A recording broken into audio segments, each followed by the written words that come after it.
Yo, what it do, YouTube? It's your boy Los, coming back at y'all with another episode of what happened to our favorite hoopers. Today we are going to be talking about Brandon Jennings. You may remember him for his insane high school mixtapes, 55-point rookie game, or how he paved the way for the basketball landscape for kids in high school today. But before we get into any of that, please make sure y'all drop a like on the video, man. Tell me in the comments who I should do a video on next. And definitely don't forget to subscribe to the channel. I appreciate all the love and support for real. Without further ado, let's get into it. Brandon Byron Jennings was born September 23rd, 1989 in Compton, California. His father passed away when he was young, so he was raised by his single mom. I'm not sure if any of y'all really know about Compton, but I'll just say it's by far one of the hardest places to grow up in the United States. Jennings would take basketball serious at an early age, and although he was never the biggest or strongest, his handles and smooth left-hand jumper were elite. Jennings attended Dominguez High School in Compton, California for his freshman and sophomore year. He transferred his junior year to powerhouse Oak Hill Academy in Virginia. And just some Oak Hill alumni for y'all, just in case y'all forgot: Carmelo Anthony, Kevin Durant, Rajon Rondo. I can literally make a whole nother episode on just Oak Hill alumni, so let me know if y'all need that in the comments. Times were also changing in the world, and hoop mixtapes had just become a thing while BJ was coming up. And those insane tapes of 30-foot threes and killer crossovers would propel his name into stardom.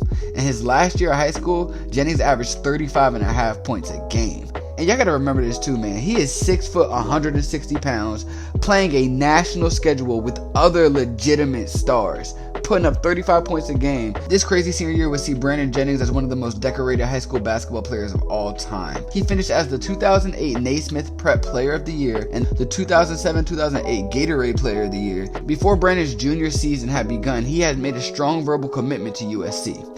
As we all know, once he got to Oak Hill, all of those scouts got a chance to see him play, and that led to an offer from Arizona. As y'all know, I always shout out Arizona as point guard U, and they had another one in BJ. Right before his senior season, Jennings would commit to play for the Wildcats, and you can just imagine how mad this made USC and how ecstatic this made Arizona. I mean, after all, Jennings had just set the single season record for scoring at Oak Hill, averaging 35 a game. But the joke was on everyone because Jennings had other plans in mind. See, that summer after graduation, Brandon Jennings would do something that would forever change the landscape of college basketball as well as the NBA. Jennings announced that he was going to become the first American to skip college and play professionally in the EuroLeague. What? No Blue Bloods? No national championship? No college? Well, yeah, no college. See, Brandon Jennings was before his time.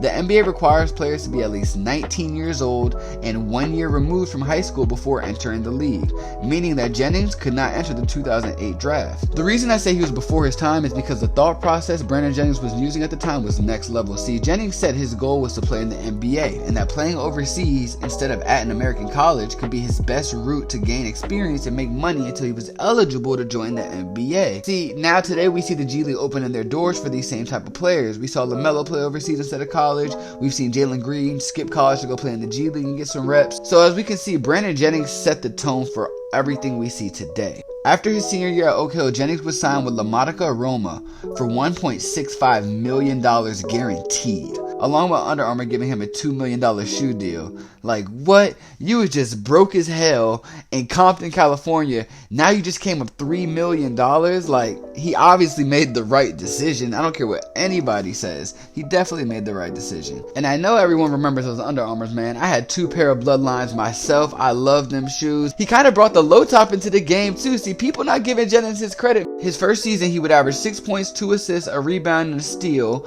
along with shooting 35% from the field and 20% from 3. Not great, right? Didn't matter though, the kid was a lottery pick. His name was called on the 10th pick of the draft by the Milwaukee Bucks, and Brandon Jennings would not disappoint his rookie year at all. Jennings' NBA debut was on October 30th, 2009 against the Sixers. He would put up 17 points, 9 rebounds, and 9 assists. Almost a triple-double in his first game. Come on now. In his second game, literally the next night against the Pistons, he would score 16 points in the third quarter alone and lead his team to a win, and in points that night with 24 points. So things were looking good for BJ, right?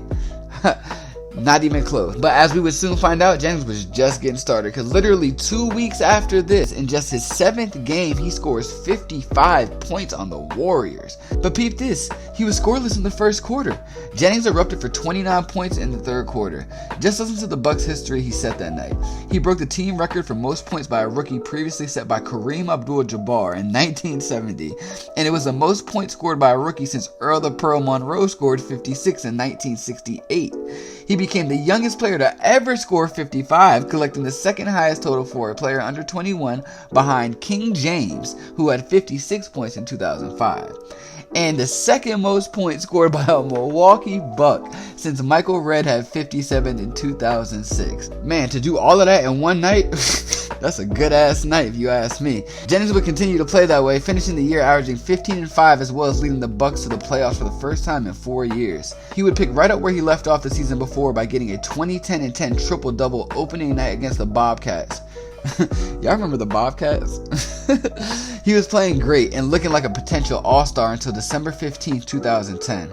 Jennings broke his left foot against the Spurs. Despite the injury though, he finished the game, and he would also play 30 minutes the next night against the Jazz. I did say this guy was from Compton though, didn't I? The team later confirmed that Jennings would miss the next 6 weeks as he recovered from surgery to repair a fracture in his left foot. He had been averaging 18 points up until that point. Jennings would miss 20 games that season, and even though he had a 37-point night against my Knicks, which he calls a revenge night since we didn't pick him, but hey, we never make good picks. The next season was the lockout season, which was a blessing in disguise. It gave Jennings some extra time to recover, and in the shortened season, he would average a career high with 19 points and 6 assists. He would again go off on my Knicks with 36, but the Bucks would finish 9th, just barely missing the playoffs that year. After the season, 2 big things would happen. One is they would get Monta Ellis in a trade. 2 is that Jennings would turn down the biggest contract he ever would be offered. 4-year, $40 million extension with the Bucks. See, he wanted more money just like Blake Griffin at the time. And you can't really blame him. I mean, he was making the Bucks relevant again. But the Bucks knew he was injury prone, and him being small didn't help either. That season, Ellis and Jennings would lead the Bucks back to the playoffs, but again they were swept in the first round. That summer, Jennings would be involved in a sign and trade for a 3-year, $25 million deal to the Pistons. Not quite that $10 million a year, but Jennings looked at it as a stepping stone to the max deal he was seeking. Brandon Jennings would have a decent first season in Detroit with a couple of big scoring nights, and that one game he had 16 assists in the first half. He would always have these crazy quirky games where he would just do some insane stuff, man. 2014-2015 would see a lot of the same thing, big scoring nights, and we would even get our first 20-point, 20-assist game since Steve Nash, and I don't think it's been done since then. Unfortunately, the season would come to an abrupt end for Jennings. On January 25th, 2015, Jennings was ruled out for the rest of the season due to a ruptured left Achilles tendon. He averaged 15 points and 6 assists and 1 steal in 41 games that year. He would voluntarily go to the D-League after just to rehabilitate this Achilles, but after one game he was called back up. On February 16, 2016, Jennings was traded to the Orlando Magic along with Ersan Ilyasova for Tobias Harris. The next day he made his debut with the Magic, and in a 110-104 win, he put up 18 points, 3 rebounds, and 4 assists in 25 minutes, showing that he still had a little bit of juice left in the tank. He would become a free agent that offseason and sign with the team he originally wanted to get drafted to, my New York Knicks. He would play solid, showing glimpses of the Brandon Jennings of the Bucks, but he would never really get back to that level and was waived in February 2017.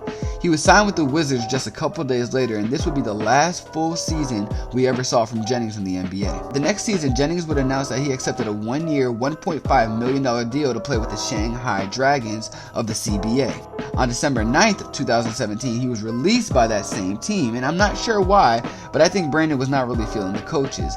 In just 13 games, he averaged 28 points, 5 rebounds, 7 assists, and 3 steals a game, which is pretty damn good. After killing it in the CBA, he would get one more shot at the league with a 10-day contract from the Bucks. His first game, he would put up 16 points, 10 assists, and 8 rebounds. Bruh, what? You're like 2-3 years removed from the game and you almost put up a triple-double your first game back in the league?